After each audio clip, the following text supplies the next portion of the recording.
Professional sports bettor Captain Jack Andrews likes to say that you can think of sports betting like a money tree. You don't want to start by reaching for the highest branches. Pick the low-hanging fruit. And prop bets are that low-hanging fruit. They're the easiest bets to beat at sportsbooks. And if you want to beat props, you absolutely need high-quality player prop projections. But who makes them? How are they put together? And where can you find them? Today, I'm going to look at 3 ways to get player prop projections and show you why you should only use one of them when you're starting out. Hi, I'm Gina Fiore. I've made my living as a gambler my entire adult life. I used to find edges playing blackjack and other casino games, but now I bet on sports, and I'd like to help people learn how to be a skilled sports bettor. Let's think about 2 different bettors. We'll call them Mike and Sam. Both of them wanted to play a Saquon Barkley rushing yards prop. The line on Barkley was high, it was 125.5. Mike likes to bet with his gut. He heard someone on a podcast say that Barkley would expose the defense. Then he looked up Saquon's numbers and saw that Barkley was averaging over 128 yards per game. Good enough for him, the line was 125.5. He took the over. But Sam knew something that Mike didn't. He knew that using a player's season average is a weak way to bet a prop. Sam was active in a couple of betting discords. He asked around if anyone knew where to find good NFL prop projections, and in this case, a few people recommended the Blitz. So Sam took their projection for the game and ran those numbers through a simulator. They showed a 25% edge on the under. So he had quality data, he trusted his approach, and he believed in the numbers even though betting against Saquon seemed, on the surface, kind of crazy at the time. Barkley had a 60-yard run on his first touch. Mike was feeling pretty good about himself. Sam, not so much. But in the end, Saquon finished with 118, and in this example, the more informed bettor won. Props by their nature are easier to beat than mainline sides and totals, and sportsbooks know this, so to protect themselves, they keep the maximum amount that you can bet on props low. And because they don't take big bets on props, they're getting less action on those bets from sharp bettors.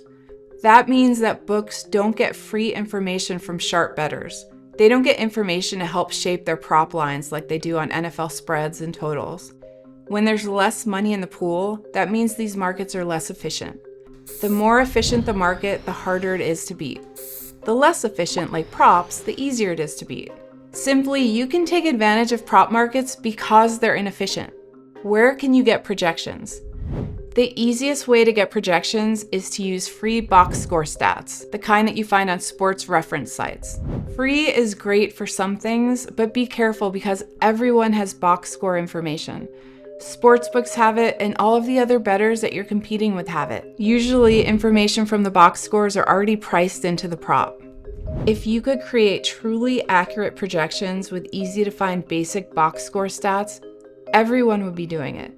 Box score stats are very basic, and they lack context. So as an example, Coors Field is the best hitter's park in all of baseball. If you're looking at a hitter's box score and he played in Coors Field last week, well, his last week's stats are probably going to be pretty inflated relative to where he's playing today. That is not Coors Field.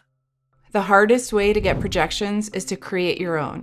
Creating your own projections as a new bettor just starting out is extremely hard. It can also be dangerous.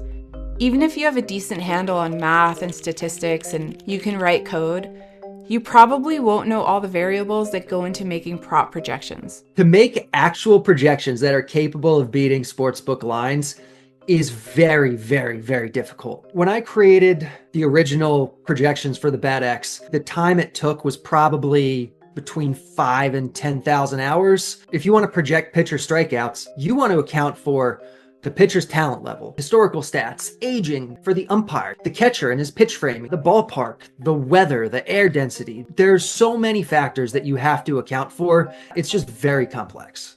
Then there's the third way.